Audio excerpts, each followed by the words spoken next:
Anthony Ferraro, Dan Mancina. Two blind guys collide to bring you Four Bad Eyes Podcast. What's up, eyes and ears? Welcome. Hello. Back. We're still blind. We're still crippled and disabled. Four Bad Eyes here. We got normally two blind guys on this episode talking about everything, but we have one extra today. We have a third blind mice. Yep. Mouse. Blind mice. Three blind mice. Who do we have with us? Give it up for the good old Minnesota residing Minnesota. Ricky Tees or Ties? Peace. Let's go. Yay. Glad to be here. What's up, dude? Welcome to the pod. Slick Ricky Bobby. Like I've been calling Ricky Skanicki. Yeah, there's all kind of nicknames. Yeah, I have luckily we've gotten past the age level where people start calling Ricky Lake. Throwback. Ricky Lake. Oh wow. She was an old TV. Yeah, she had like a talk show. Talk show, yeah. Ricky Lake, man. I don't remember Ricky Lake. That's good. Before my time. Ricky Lake, Sally Jesse Raphael. Yep, right after her. I think she kind of took her place over. Did she? Okay. I don't know. Sally Jesse was early 90s, probably late 80s too, I could imagine. Yeah, my memory doesn't go back that far when it comes to daytime TV. That was right when we got cable, when Sally Jesse was kicking. So that had to be like 93. I remember cable. And Ricky Lake. Cable still exists, dude. Everyone uses cable. Yeah. Now back in the day, you didn't need to have cable.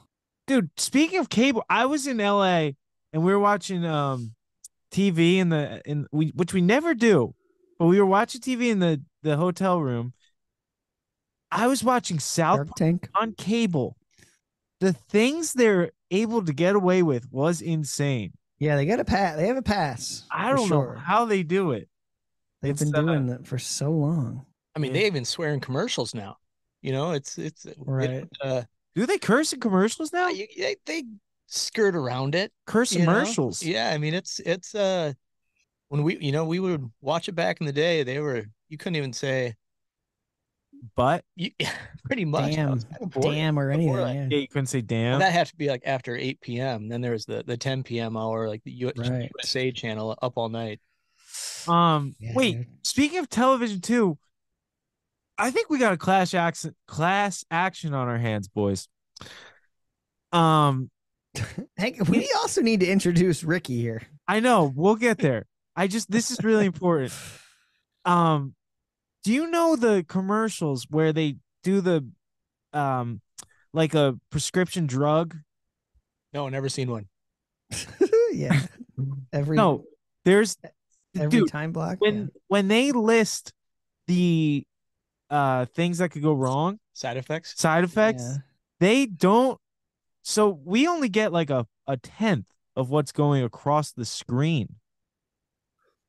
Is that right? There's a bajillion other ones. There's a bajillion other ones. Kelly was telling me every time those play, when they're saying the side effects, there's like 100 other side effects that are flashing across the screen that we don't get audibly. Interesting. I'm wondering, do they get away with it by saying, speak to your local doc, your I can imagine, because I know they have to name, there's probably just a specific number they have to name, the top.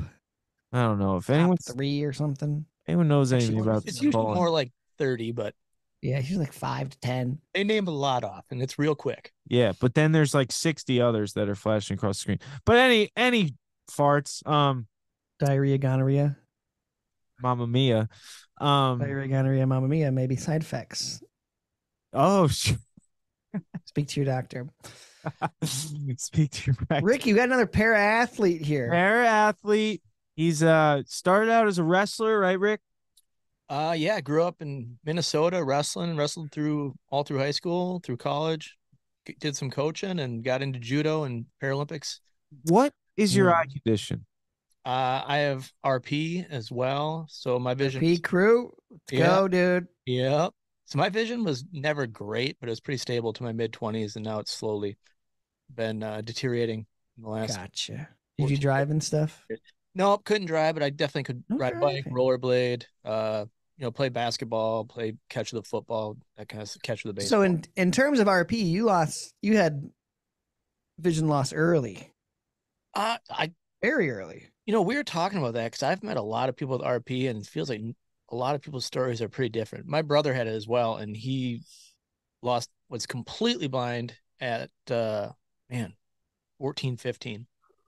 So Whoa. Feels like there's a spectrum of different RPs that might be clumped all together into one thing.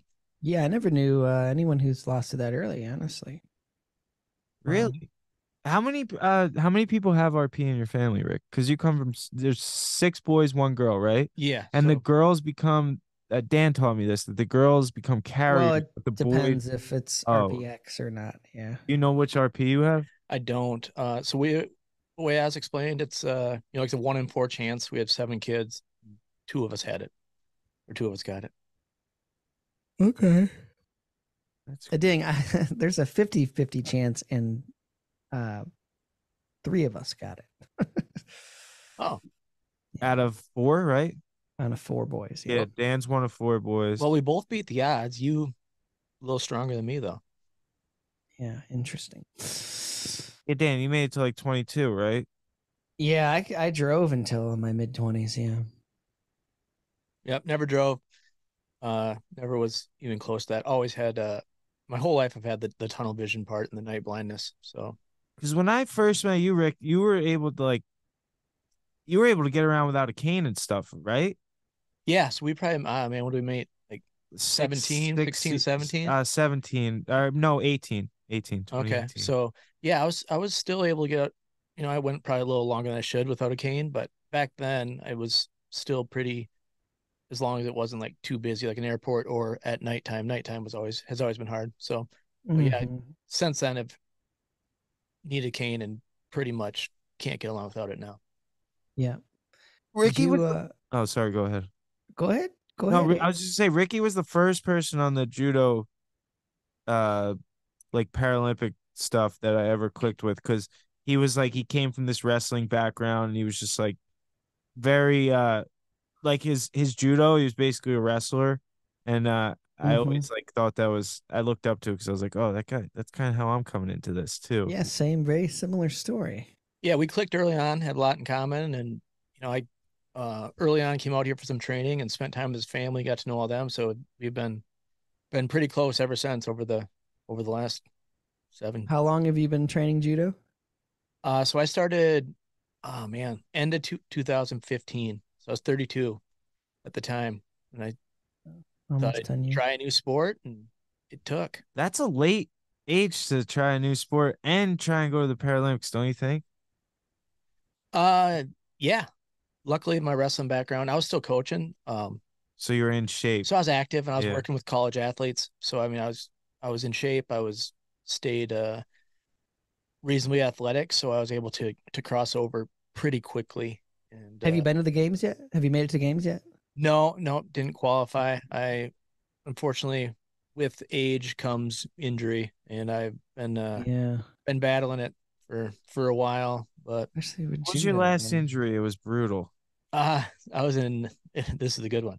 I was in my last injury was a herniated disc, but before that, this one was rough. It was 2019. I was in Kazakhstan, and it was just me and one other athlete there. We were competing on our own, and it was the last match of the tournament, and I went in for a move, and at the same time I tore my right groin and tore the lowest ab on my left side. So tore 2 muscles. I'm on the other side of the world.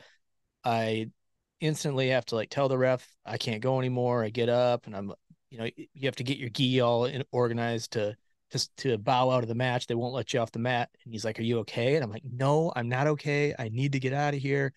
And I go over to the trainer, and we're in this country we don't know a bunch about, and I just pull my gi pants down, and she starts spraying that icy spray. I'm like, I need ice. And it's like this icy spray, and she's spraying it on my boxers. And he just kind of grabbed it away from her, and shoved it down my shorts and just started. I'm sorry, putting all over the cock. If you knew the pain I was in, you would not be worrying about the other stuff there. And so then my flight wasn't for another 3 days. And icy hot, more like icy cock. Icy cock. Yeah, so like 3 days, and a 35-hour travel day home, and it was rough. Yeah, sitting with your hips flexed too, probably not good. Oh yeah, it was. Oh wait, how long was the travel? Oh man, it was from Kazakhstan. We had, it was probably 35 hours. I mean, you get those trips, you usually have like an 8 to 10 hour layover in Moscow or Abu Dhabi or something. Tore the old groin. Oof. Yeah, so that was not fun. Ricky went to the games as a Paralympic training partner though. Yeah, so I was in Tokyo as a training partner and got to experience a lot of the what's going on there and watch a lot of the Olympics or Paralympics. Right. How are you feeling about this year or next year, I should say? I'm kind of in borderline retirement right now. I'm doing a few tournaments here and there. Yeah. There's these 23-year-olds are hard to keep up with. So I'm doing as much as I can, but not more enjoying it at this point. I got my close to a decade in that I really never expected. I was in the coaching world and took a chance. It worked out, got to see the world, got to be part of Team USA, lived out at the Olympic Training Center for a while, and it was worth it. Great experience. Yeah. Oh, you went to the one in Colorado? Is that where it is? Yep, lived out there 3-4 years. Lived out there through COVID, so it was kind of in and out of 3-4 years. Wow, yeah. Yeah, Ricky was out there. He was at the center. You didn't stay there that long? Yeah, you could live there for as long as you're training. Wow. They offered me to live there, but I declined. Yeah, would have been more fun with him. Yeah, me and Ricky, like, there's not many people I click with on the Paralympic team at all. When I first started doing it, the coach just hated me because I was different anyway. Literally, because I had like long hair, I was wearing like camo furry shoes, and I was different, and I stood out. And me and Ricky clicked pretty quickly, and like even to the point where like even our last competition we were together out in Canada, we had different rooming assignments, but we were there both before our two roommates came, and I just went in his room and stayed there. Yeah. And it's like way easier to be just chill and be around someone. For sure. It's a eclectic group. A lot of personalities. A lot of personalities there, Jimbo. I hear those I hear those blind get-togethers just turn into orgies sometimes, dude. You never know. I think that's more the Paralympic Village. Turns into like the Village and the FFB. FFB. What is it? NFB? The conferences and stuff. NFB. NFB conferences. NFB. The FF. Oh, Foundation Fighting. Yeah. FB, NFB, ACB. They're making up new positions over there. Paralympic orgies. Yeah. But you ever been a part of one of those, Ricky? Nope, I've avoided things like that. I found it easier to not hang out hang out with other athletes. Yeah, just kind of do your own thing usually when you're there's a pretty good chance that it's not going to work out, and then you got a lot of friction moving forward. We spend a lot of time on the road and on planes, and this is the problem, Jerry. They spend their whole trip in the hotel and the competition center. They don't really venture out much more. So when Kelly started coming on these trips too, we go explore more, and Ricky was always down. So like we just go explore the country. We'd feel pretty trapped when it would it's easy to get just stuck in the routine and then just you're forgetting where you are. Wake up, train, go back to the hotel. We in Tokyo we got out. That was one of our first trips together. We got out. This was a trip for the books, Daniel. It was 4 of us blind guys left like after the competition was over and the training camp. We all stayed an extra 3 days? 2-3 days, yeah. And we had no guides, and we just sent it out in Tokyo. Yeah. I think it was the drunkest I've ever been for a long period of my life. I was 3 days of a drunkard. I was waking up and putting whiskey in my coffee and just going out, exploring the town. Making friends. We went to a mall that was these two Asian women. I think they're from Japan. You could call them Japanese. We were in Japan. Oh, they're Japanese. They saw us just like lurking around this big mall. Like this mall was huge. It had like a roller coaster inside. I may have been there. I went to a mall in Tokyo. I don't remember what it was called though. For Adidas trip. Yeah. Yeah, it was interesting. That's when Ricky was there when I ordered I tried to order a 10-piece and I got 50 nuggets. You got 10 or 10 5-pieces. I tried to order one 10-piece. This Japanese wasn't as good back then. How much was it? You're just paying yen. I paid $30 or something. I'm like, why was mine so expensive? And Ricky's behind me like, I guess McDonald's is a little more expensive here. And then they start bringing 50 food. nuggets. There was like 4 trays. You eat them all? I ate probably 30 of them. I helped out. Yeah. That's a lot of nuggets. I was bringing them back to the room. I could probably do 50 nuggets on a good day, dude. I don't know. Yeah, I've tried. I couldn't do it. I got 41. That's a lot. 41? Damn, that's a lot. This years ago, but it was painful. You also your jaw muscles quit working and your stomach. Yeah. Your stomach's not letting you swallow. The buddy I was with had 60 and just hanging out, just like he could eat. 860? Wow. Yeah. That's impressive. I made a bet McDonald's. What did I do? I had already eaten 2 McDoubles and a large fry. And I think I got bet to eat 4 more McDoubles, I think. I can do that. And I ate 4 more. Prove it, Ant. I can't right now, but I will after the competition. Six McDoubles. 6. So it's a Mc and a large fry. That's 12. Do you know the geometry word for 12? Geometry word. Dichotomy? Like an octdouble or a I don't know. The die. Hang on. Let me think. Double. Let me think for one. I didn't know there was one. I was just throwing an unanswerable question out. Oh, I thought you knew it. Oh, you're racking my brain. Oh. Yeah, Tokyo was a great trip though. We had fun. Tokyo's sick. And they have like the cool paths for like blind people on the ground in some areas. The cane nooks. Yeah, a little nook for your cane, dude. Germany has those too. I love it. Just track that thing. Brazil? A lot of countries have that. Brazil has it? Definitely in the airport. Yeah. Oh, in the airport. Oh, yeah. I would benefit from that. Yeah, Sao Paulo Airport definitely had the cane trail. So do you take the wheelchair in the airport, Rick? I have a few times. Sometimes I don't want to make a fuss, and definitely if there is a language barrier, I don't cause a problem, but I do everything I can not to. Yeah. Oh, I love making a fuss about that. Dan loves making a fuss. I'll make a fuss. Yeah. There's been a few times where it's probably made it possible for me to catch my flight. So yep. I've missed a flight, I think, for that because of the fuss. I got stuck in Montreal. Why can't we get the cart? I get that a lot. I would cart like I've only had the cart once and it was in Colorado. That's a big airport too.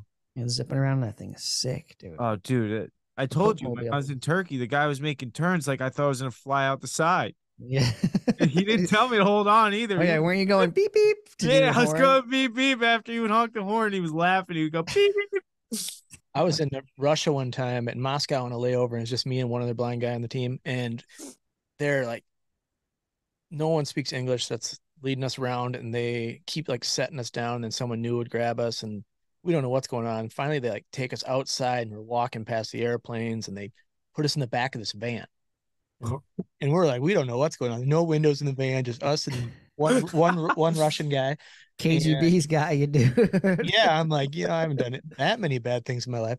So we're kind of just like looking at each other, and it's like, okay, well, don't really have any options at this point. And we're driving for a while, and all of a sudden it starts going up.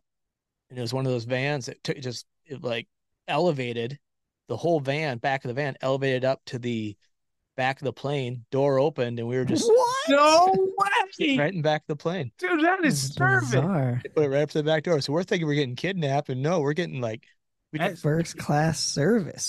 three seats out, and we're sitting in our seat. 3 steps out, we're sitting in the back of our seat. That's damn, dude. The elevated van. I've never even heard of that before. I know that's some Moscow. In the van, opened up to the plane. Yeah. Wow. Just So elevated. you were outside, like the van was outside. And I was the driving, airport? had like hydraulics on it, and just pushed the whole back of the van, the whole box of the van, pushed it all the way up, and the door opened right to the back door of the plane, and we walked right on. How big of a gap between the Right? van and the thing? Was there a little step? No. Could you have gone down? No. Flush, That's a big plane. That thing had to raise up at least probably 20 feet. 15 feet, 10, 15. Yeah, this is a long flight. This is one of those Big old jets. 343, whatever that's called. Yeah. Damn. Insane. 777. I'm going Moscow. That's crazy. Yeah, we need that. Yeah, that would be nice. That's like the I heard freaked out in Russia getting thrown in a van. Yeah, I know some people have like the crazy service. Like I heard Bert Chrysler, he was talking about when he used to fly a lot, like with like American, I think. Like right when he get to the airport, he would like go through a separate door and pretty much go like right to the plane. Oh, that is nice. You know what I mean? Like Yeah. avoid everything. I'm pretty sure that's common for the people in the higher pay bracket than us. Yeah, those things. Yeah. Yeah, I was telling Dan last flight, this guy got escorted off the plane, and he right when he got on the jet bridge, they opened a separate door on the side, and they had a cart waiting for him to take him to the lounge. He was Yeah, that's what I'm. Those people. How do you get that? Yeah, you have to be $1 million miler. There's only 2. No, everyone's. escorted up. My stepdad's $1 million miler. You don't get that. Brian? Yeah, he's only I think 90,000 away from 2 million. Ooh. Yeah, he used to fly a lot for business. It's something different. I don't know what that is, dude. There's also this. I've heard of this. There's a Delta 360. It's some elite club too. Have you heard of this? No. Tell I us. don't know. It's like I don't know much. I don't know anything about it other than it's like a higher status than like Diamond. All we know is that it might exist. That it may exist. The Illuminati, dude. That's Lizard people.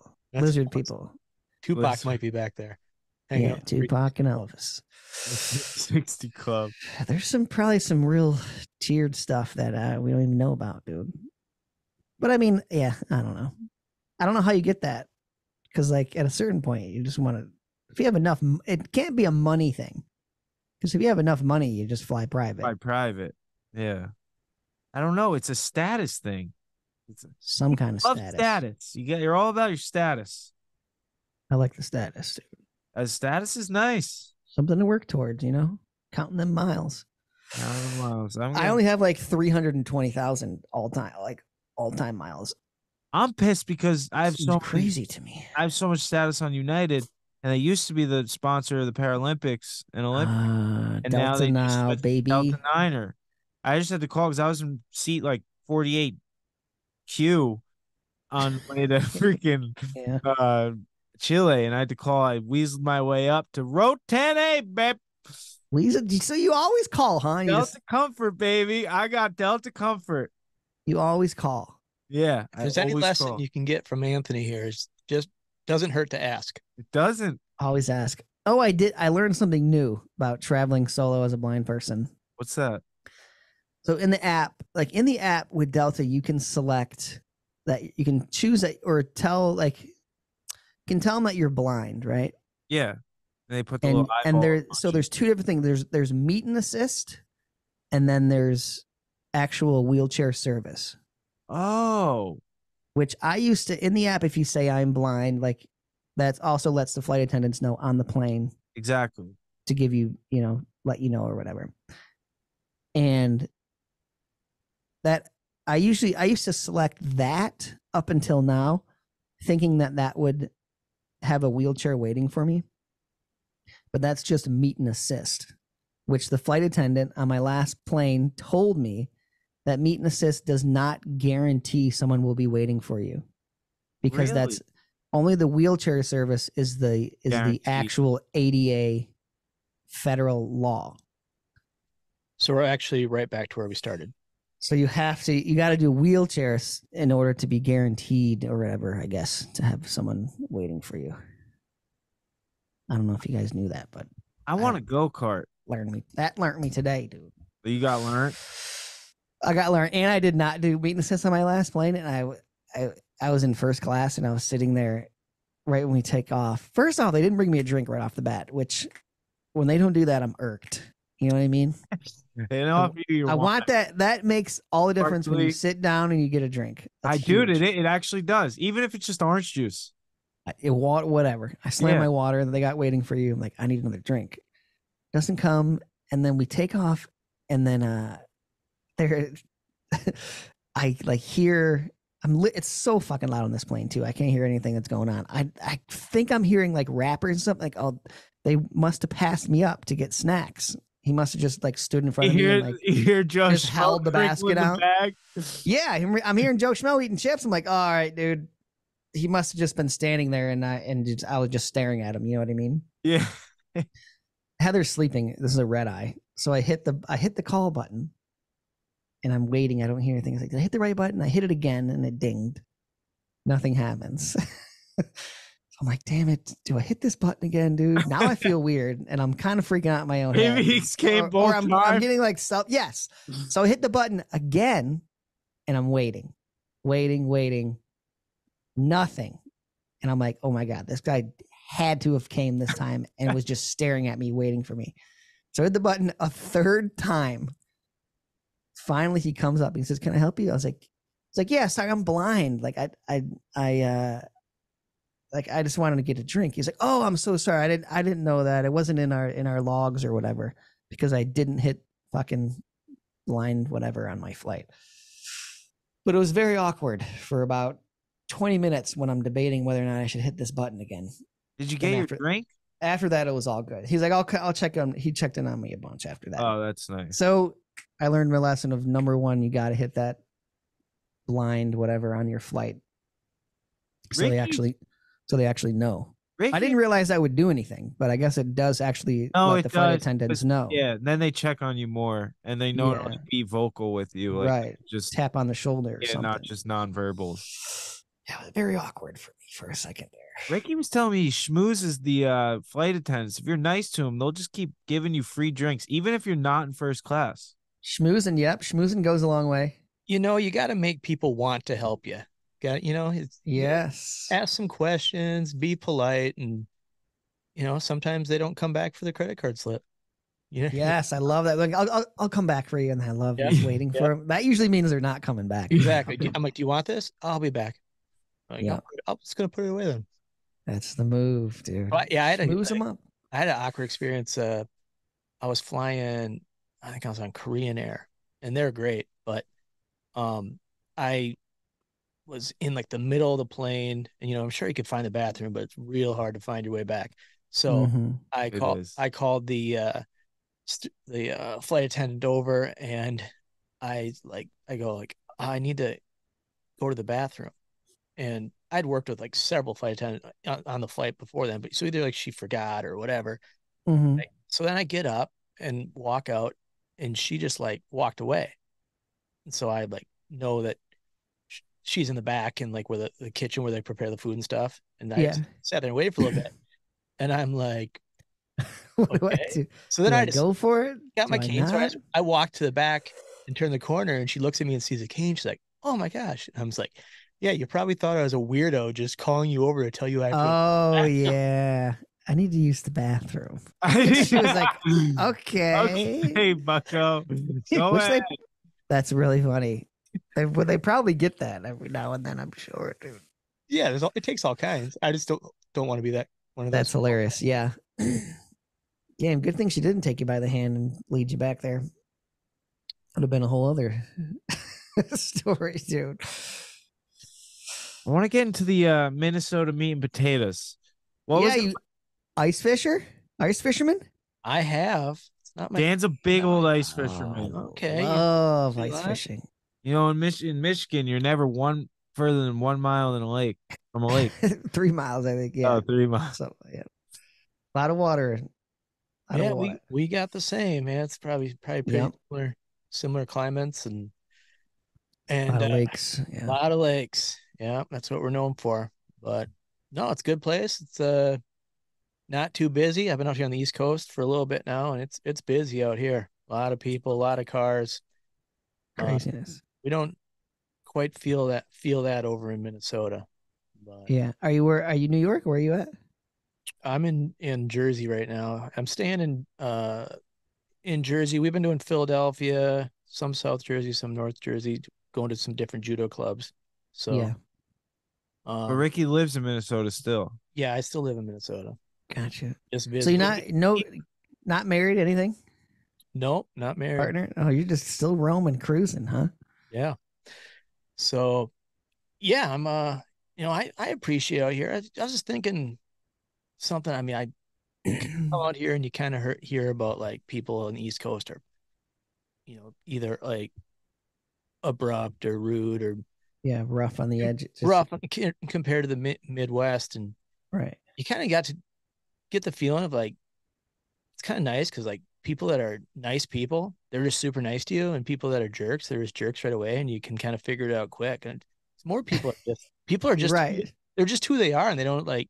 Yeah, they're more direct here. They're more direct, and it's really nice. I mean, I meet direct, yes, way more nice people than mean people, but you do meet some rude people, and it's kind of nice to know right away. Yeah, they don't beat around the bush and make you think they're nice. It takes you some time in Minnesota to know if this person likes you or not. There's a lot of what you call it passive aggression. Absolutely. Yeah, they'll just, oh no, you're fine, and like you turn around and like the person.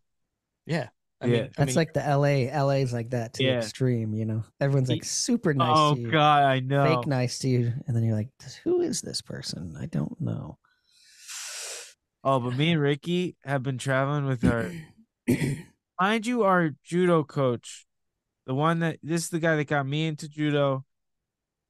He was always like a superhero. Like when I met him, he was probably 72, but you would think he was 50. Great shape. Great awareness, really super smart. Real tight sharp. Bod. Real sharp though, too, like in the brain. In shape. Tight bod, sharp mind. Good judo, great footwork. Yeah, he can still move around really well. And would you say he was a tight bod? Yeah, tight bod.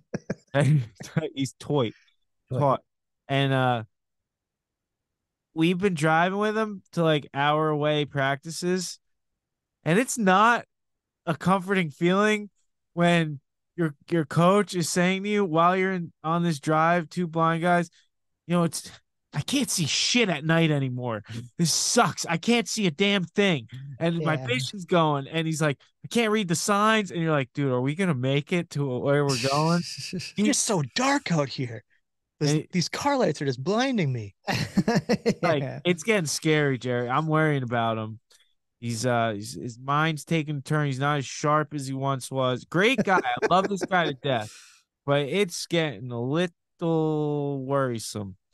And starting to deteriorate. His functioning is getting a little impaired, you think? Yeah, I think so. He'll tell you the same story a couple times. Oh yeah. He's 76, 77 now. Yeah, that's getting up there, dude. Yeah. Hearing still good? No. Oh, my dad is like that. Won't get a hearing aid. If you talk to him on the phone, it's I can't even bear it, dude. Your dad? Repeat everything. Yeah. Oh God. Now he's gotten to the point where even if he doesn't hear it, he's like, yeah. You know what I mean? Yeah, he refuses to accept it. Yeah, it's like, go get a hearing aid, dude. You can probably fix that a little bit. That's funny though. The hearings, 76 is getting up there, dude. He's going to Chile with us. He's like, I gotta be in good health for this trip. He travels all over the world. I mean, it's funny until you're flying down the parkway at 75 miles an hour or going through downtown Philadelphia. It's not as funny. Yeah, exactly. Yeah, it's been worrisome, but I remember that we were driving with my grandpa once. The last time I drove with my grandpa, my mom's side, and he was on the freeway, and he like forgot where he was, and it's all of us boys are in the car, and he was like, "Do I get off here? I don't know," and he like ended up stopping the car right where the freeway meets the off ramp. Yeah, where it says like the exit sign, not on the shoulder, in the middle of between the exit ramp and the actual freeway. Oh my God. And we're all like, "Oh my God, dude." We got home and my mom's like, "Yep, you're not driving with grandpa anymore." Dude, it's probably gonna happen soon. He's like, I can't see these damn signs anymore. Usually I carry my flashlight with me so I can get out and look at the sign. Oh my God, dude. Dude, I used to rock the flashlight heavy. Really?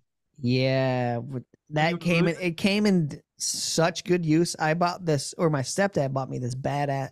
What was it called? A Surefire, I think. Flashlight? Yeah, yeah. It was like 200 lumens, and this thing was like super tiny. It was like a headlight, dude. It was dope. That's sick. When you were losing your sight? Yeah, when I started getting bad. I used to like work and stuff because like when I worked at the deli, I couldn't read the fucking labels inside of the coolers and stuff. Just bust out the old flashlight. Super, super good tool, dude. I mean, did anyone ask you why don't you get glasses? Oh yeah. After a while, they all knew, but that light you could see in the daylight. You could see that light, like sunny out. Yeah, sunny outside. You could still see like that thing shine on something. Well, it was crazy. That's wild. Used to flash people across the deli all the time. What was it like for you in school, like growing up, Rick? Like being blind? Like, did you have the services where your parents like gun ho about getting you the right equipment? Like, what was it? Or did you kind of just like lurk in the background and kind of try and fake it till you made it?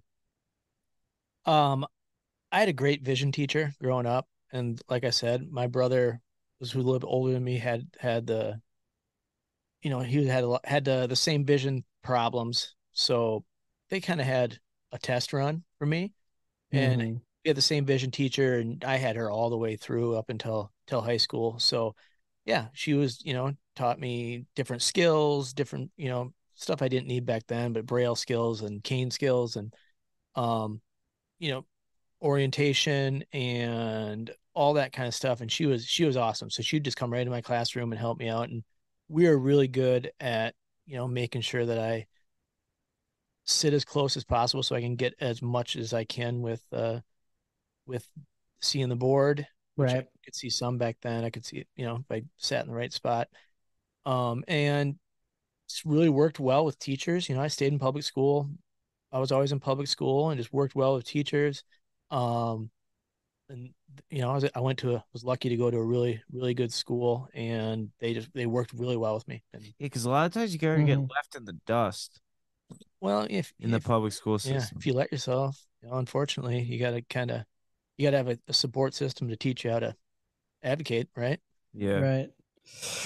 Yeah, you sounds like you had the good mom, good parents, that had gone through it at least once before you, and they're your advocate. They were so well balanced. They let me do everything. I mean, obviously they wouldn't let me do anything dangerous, but they still let me go out, like ride my bike and rollerblade and test limits. They weren't afraid of skinning a knee, Yeah. Were you a trick blader or just cruising? Trick blader. It was mainly getting from place to place. Just cruising, yeah. I could go down steps. Yeah. Some K2s. What were you rocking, dude? Some Bowers? Oh man, that's a great question. Don't remember. It's been a long time. Cheese curds? Cheese curd. 15 or 10 left. But yeah, I was lucky. Like, it's kind of like I was talking about the airport earlier. You have a good relationship with people, and they're way more willing to check in on you, go out of your way. Yeah. If you need extra time for something or you need a little extra help, You're good at being an advocate for yourself, and just being just nice and talking, explaining everything that's going on, and Yeah, I mean, people are building more, a relationship with your teachers. Yeah. are more willing to help someone they like in any aspect of life than someone's disrespect. Did you go to college? Yeah, yep. I did 2 years of junior college in Rochester, and then I got a psych degree at Wisconsin La Crosse, and then I got a master's in sports psychology did it online at Chicago School of Professional Psychology. You had to move to Wisconsin? Is it in Wisconsin, I'm assuming? Yep. Yeah. So my vision was still pretty good then, and I had some high school friends that I were down there that already like had a house, and I moved in with them, and I was on the wrestling team, so easy to make friends and cool. Yeah. jump right into a opportunity to meet some new people, and so it was a good experience. Yeah. When you wrestled, did you do like how Ant had to do? We had to do contact. Yeah. Or yep. you did do all that. Yeah. That's that actually. Yeah, I did that. I mean, I didn't start doing that till junior high or like 7th, 8th grade. Yeah, I'm sure I did in 7th grade. I was a JV in 7th grade. Did you ever get backlash against it? Yes. Really? Oh yeah. Oh, tell me about it. I'm interested because I didn't know other people dealt with this. Oh, I definitely had. I mean, did they say you had an unfair advantage? Well, if you beat them, yeah, they felt that way. But it went all the way. There was a lot of times where people were complaining. I think my junior year, I got kind of sick of it, and I still had some decent vision then. I mean, it wasn't so much like I was worried about wrestling. I was worried about injury of someone getting out of my tunnel and blowing a knee out or something. That's the main reason for the two-hand touch too, is like it prevents really serious injury. So there was a lot of complaint about it, and I'm like, okay, I'm not going to do it. So about the first couple weeks of my junior year, I went away from it, and literally the coaches were like, shoot low, back up, shoot low. Oh my God. Yeah. And I mean, they weren't super high quality opponents, so it didn't really matter, but it was still like, I mean, like I'm not going to put myself out there at risk. So yeah. But in college, there was a national tournament in junior college. There was a coach that protested. He's not blind. I saw him walking around. Stopped the whole tournament. It's like, we want documentation. And my brother was there, who was a little feisty, and he went after the coach. And my aunt was yelling at the assistant coach, and it was after I beat their kid, and and then the head rep comes over, and back then the JUCO nationals were hosted at my home school, so there were some referees from around that knew me, and they had been reffing me since I was in 8th grade, 7th grade. So I mean, they're like, no, we know that this guy is visually impaired. So, but yeah, I mean, it's that's when I saw him walking around. Like, yeah, blind people can walk around. Is it that crazy? Yeah. I love how that's their deciding factor. He's not blind. He was walking. Jeez, how'd you do in high school? I did well. I went to state a couple times. Took 5th my senior year. Took 5th in the state. Yeah. Wow. Then you wrestled college. You wrestled college too. Yeah. I had so I had 2 good years at junior college. Junior college nationals is no joke. The JUCO nationals. JUCO. It's tough. I was ranked pretty high my sophomore year, and I tore my labrum right before nationals, and I wrestled but didn't compete well, and that's kind of when my injuries started. And then took 10 years off and felt a little better, and then got back into judo, and then the injuries came back. But yeah, dude. Yeah, and then I went to UWL and started wrestling there, and same kind of thing. This was probably more vision caused. Early in the year, the room is full, and I did all the preseason, was doing really well, and then the first actual day of practice, if you're familiar with wrestling, when you hit a shot, you do a little drop steps. One of your legs drops back to drive off of, kind of like if you're hitting a sprint, if you're sprinting out of the gates or something. And someone else just happened right when I planned to come in from the side and tore my right MCL. So 6 weeks of rehab, 4 or 5, 6 weeks, something like that. And I come back, my next practice back, exact same thing, except for the opposite knee, drop step with my left knee. A guy comes in from the side, tore my other MCL, and then that was the season. Good Lord. The knees, man, the knees scare me. Yeah. It's hard in those rooms. I mean, like, in judo, and people are flying around, and yeah, I get worried about people landing on my ankles, like someone else throwing someone else that you're bodies not flying. Dude, bodies are literally flying, and it's like you do have an anxiety over you of like, dude, if I get hurt from that. Yeah. Going up on you. I mean, if you can't see it coming, you got to, especially when it's a room full of blind people. That's the scariest. Yeah. I mean, and honestly, like any aspect of life, a room full of blind people is the scariest. See a skate park full of blind people. Oh my God. Insanity. Insane. I can imagine. Oh my God. Yeah, no, it's a lot of injuries though. That's rough, man. Yeah, I mean, I've been doing combat sports since I was 6. Right. That's part of the game. How did you get recruited for the para team? Yeah, and it was so, like I said, I was after college, I coached and wrestling a little bit, and I ended up going out to Wheaton, Illinois, and coaching at Wheaton College for 1 year. And when I was out there, I thought, I'm gonna start some clubs going up in the nation, and that's kind of the new trending thing of wrestling clubs outside of your high school.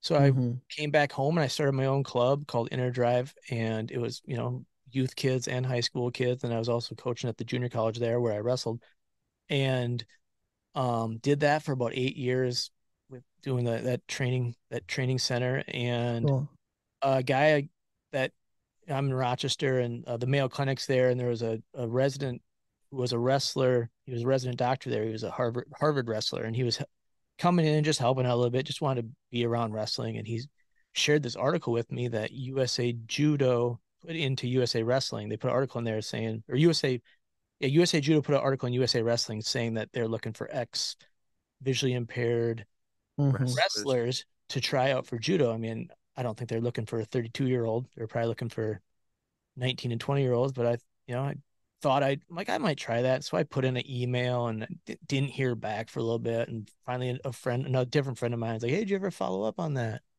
Like, yeah, if they want me, they'll call me. And he's like, just follow up. So one day just get a little ambitious, and I just looked up the head coach's number, who's still the head coach out there, and just called his office and said, hey, I saw this. And he's like, well, we have a camp coming up here pretty soon. We can bring you out to Denver and see how it goes. And I went out there to Denver. First time I didn't know the rules of judo. I didn't know anything about it. Never wore a gi before. Went out there, put on a gi, had a good camp. This was, I think, maybe like October of 2014. And by February of 2015, I was in Hungary fighting at a World Cup. Jeez, yeah. Insane. It went fast. That is wild. Went one score away from beating the returning silver medalist from the game in my first match. Yeah, the guy. That's insane. The guy that lost in golden score in overtime to lose the gold medal, the silver medalist. He beat me by half point. Yeah. Wazari. Sorry. Sorry. Yeah, that's crazy. It's been going at it ever since. Yeah, almost 10 years. Yeah. Yeah, it went quick, and you just kind of it was fun. You just kind of learned on the fly. I mean, there was some I didn't rules. So judo's all in Japanese, right? And I don't even know the rules. There were tournaments I'd go to, and like we'd get in this big exchange, and there'd be a big throw, and then the ref would stand you up, and he'd say bow. He'd say bow, and you bow, and he grabs you and he walks you off, and I'd walk off, and I'd go to my coach. I'm like, did I win? Yeah. He's like, yes, you won. I'm like, oh, good. Jeez, yeah. Oh, isn't if you throw them straight to the back, that's an automatic win or no? Yeah, I mean that's how it's supposed to be, but sometimes it doesn't always get called that way. And all they're talking about they say the colors of the score, the color of the gi and the score in Japanese, and they point to the winner, and you can't see that. So I like, there was definitely multiple times, and I'm not even joking about this, I did not know if I won or lost walking off. It's a weird feeling. I get like that too. Even when I know I won, I'm like, did I actually win? Did I get DQ'd? Yeah. Or did I win? There's a lot of ways to get DQ'd. I get it. That would take me so long to get that stuff down. You did Gracie Barra. Yeah, things weren't in Japanese. That's what that would really throw me off. Yeah. Of having even it's just a little bit, but all the names, like, that would take me a long I don't know time. half the names. I still call them by their wrestling moves.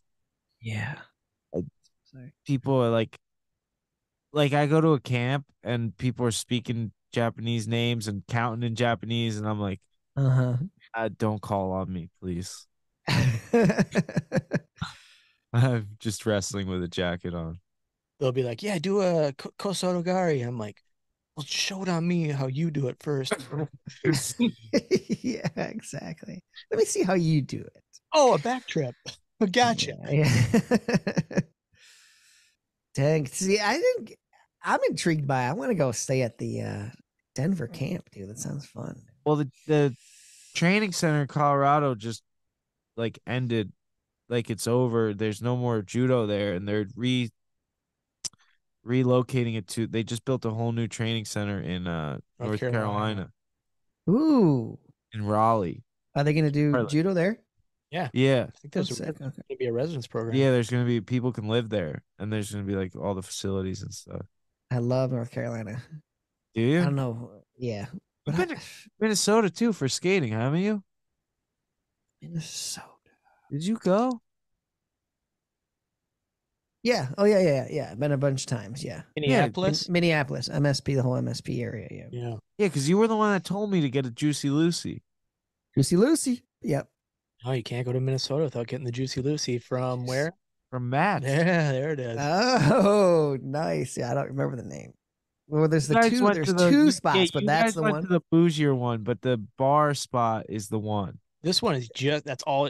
Only thing on their menu is Juicy Lucy and fries. And beer.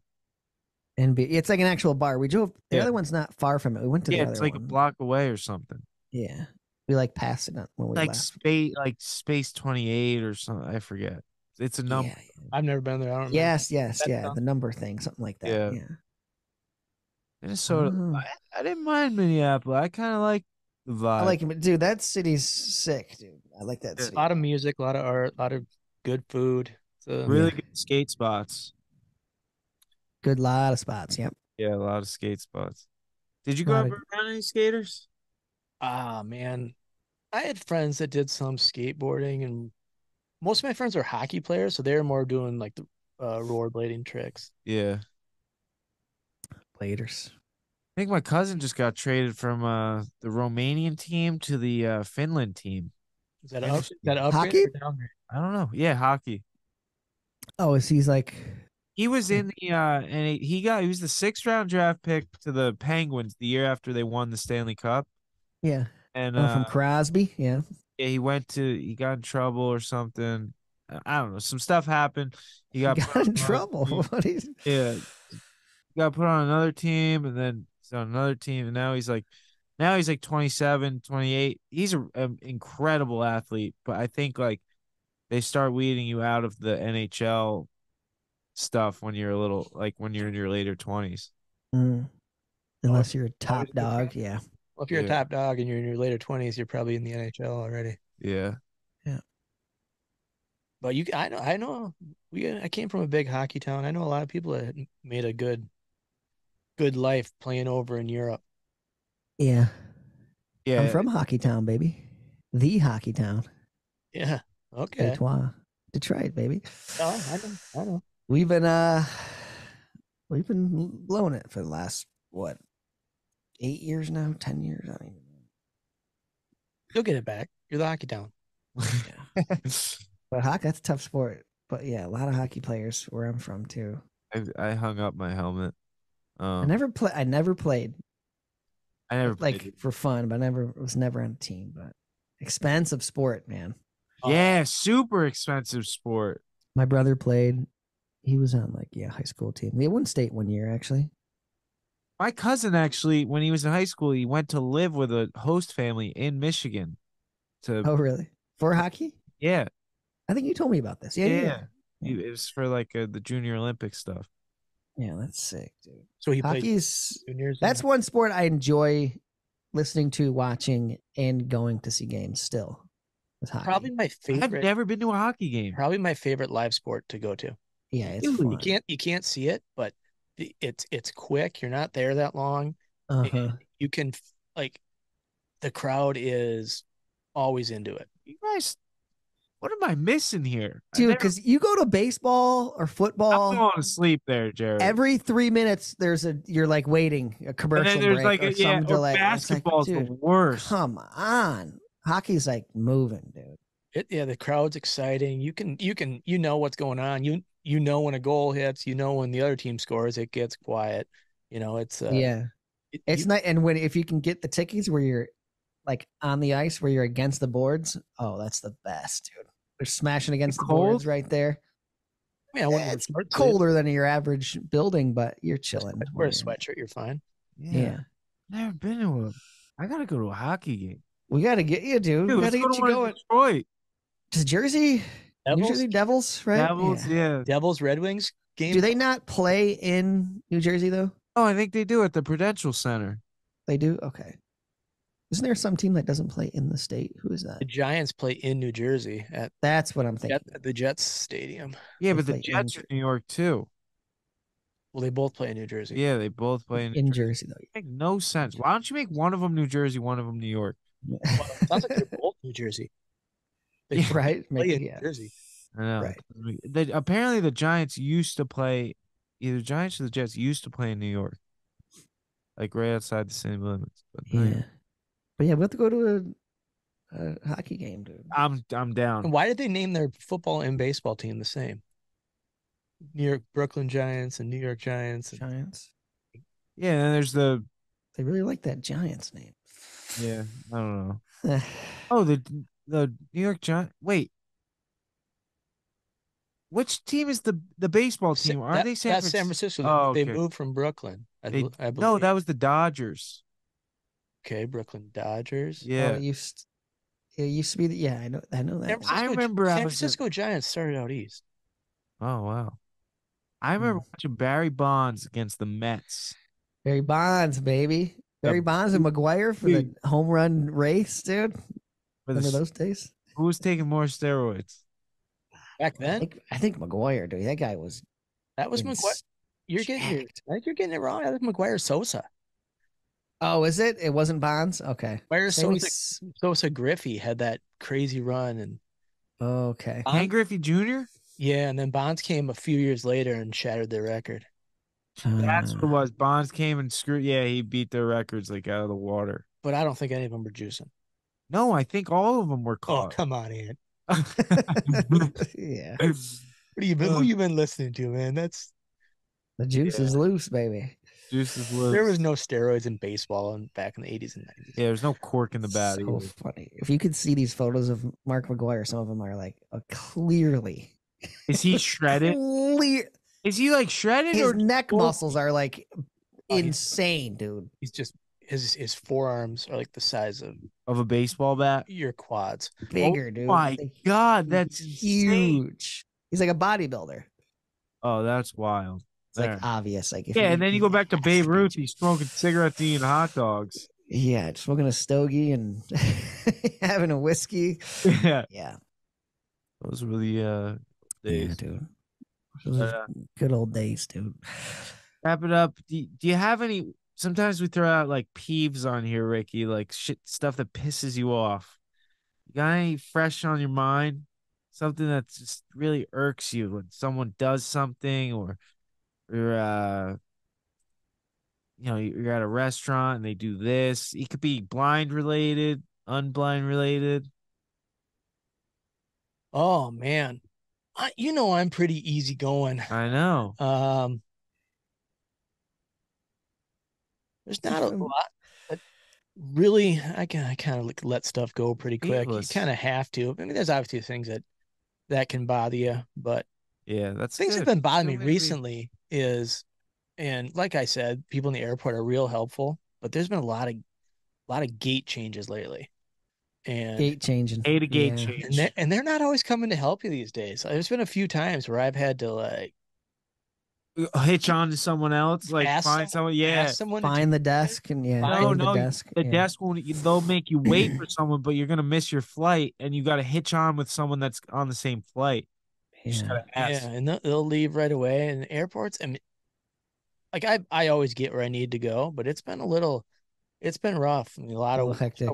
waiting on the plane for those people to come. I've been stuck there for 30 minutes before you got a ride waiting outside for you.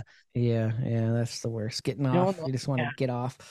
Yeah, the last couple of years it's just really been I don't know. It's been flying has been a little more dicey than it ever has in the past, and it's the But- same thing. You got to figure it out. I mean, now because it's getting so much busier now. It's like now it's back to full craziness.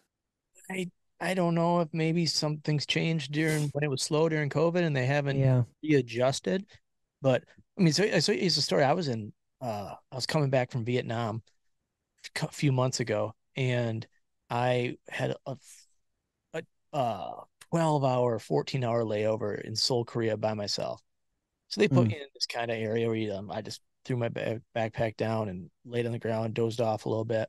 Mm-hmm. And they're like, yep, we're gonna come get you, whatever. And I'm looking at my watch, my flight's, it's leaving in an hour and 20, then it's leaving in an hour, and like no one's coming.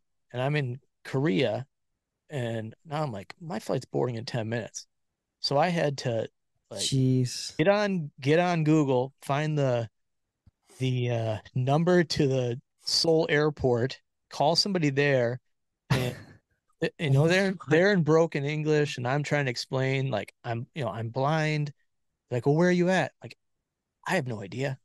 They dropped me somewhere at the airport. I am where you put. I'm where you put me. Turkey. I'm sitting by a bunch of chairs. I'm where you put me. Like, but my plane's getting ready to leave, and they're like, "Well, call whatever airline I was flying. I don't even remember." And Oh no. so all of a sudden, you see this lady like comes running up and like, get this one time. She's like, get in the wheelchair. We gotta go. It's like, everybody move. And we're flying through right onto the airport. But I mean, I would have missed my flight if I wouldn't have had Who wouldn't I? Yeah.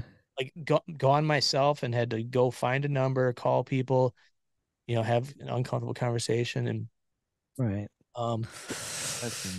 Jeez. but yeah, I mean, I don't know. I can't think of anything that's really sticking out with pet peeves. Do you have any bits? Have you ever done stand-up comedy? Oh, what? One pet peeve I have is when someone says, without my glasses, I can't see very well either. Oh, that's a good one. That's a really good one. That's a really good one. I can't stand that comment either. Or that we've talked about this on here when people be like, I was blind for one day once, but it came back or something. Just people will say the darndest things. Yeah. Yeah, mine's always I got my buddy in college is blind. Yeah. Oh yeah. Cool. Sweet. It's kind of funny because it's the same thing with wrestling. Everyone that comes up to you, I wrestled for a couple years in youth. Yeah. I know. Everyone does. I used to skate. Yeah. Yep. I used to wrestle. I had a skateboard growing up. Yeah. We had the wheels. So you can relate to me in something else. You don't need to relate something we have nothing in common about. True. And Sweet. Thanks a lot for coming on, Rick. Is there somewhere where people can find you if they want to? Probably the only place you'll find me is Instagram, Ricky Tees, TIES. I think 4.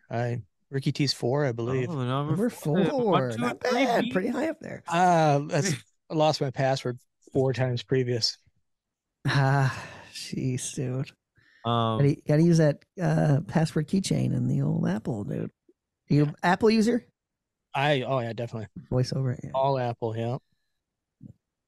Well, I'm glad to be here, guys. It was fun. oh, thanks. It's an honor to have you hang on out. here. I'm sure we'll talk to you again, and appreciate everyone listening. Dan's got to go do some Gotta finish my drywalling. drywalling.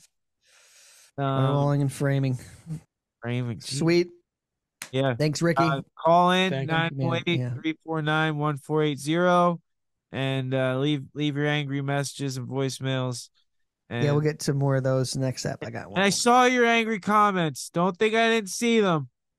Sorry about my one comment last pod, but you can't please everyone. Nope. And the burping and farting will continue. It will prevail. So if you don't like it, I'm sorry. It's only not a lot. No, it's only one person. But I had to address it. It's like 30 people getting pissed off. No, I'm just kidding. But yeah, call in, subscribe, leave a comment, leave a good review, bad review, whatever you want. This has been Four Bad Eyes. I'm Anthony Ferraro. Dan Mancina. And as always, keep pushing. And one love. Keep pushing and one love from Four Bad Eyes.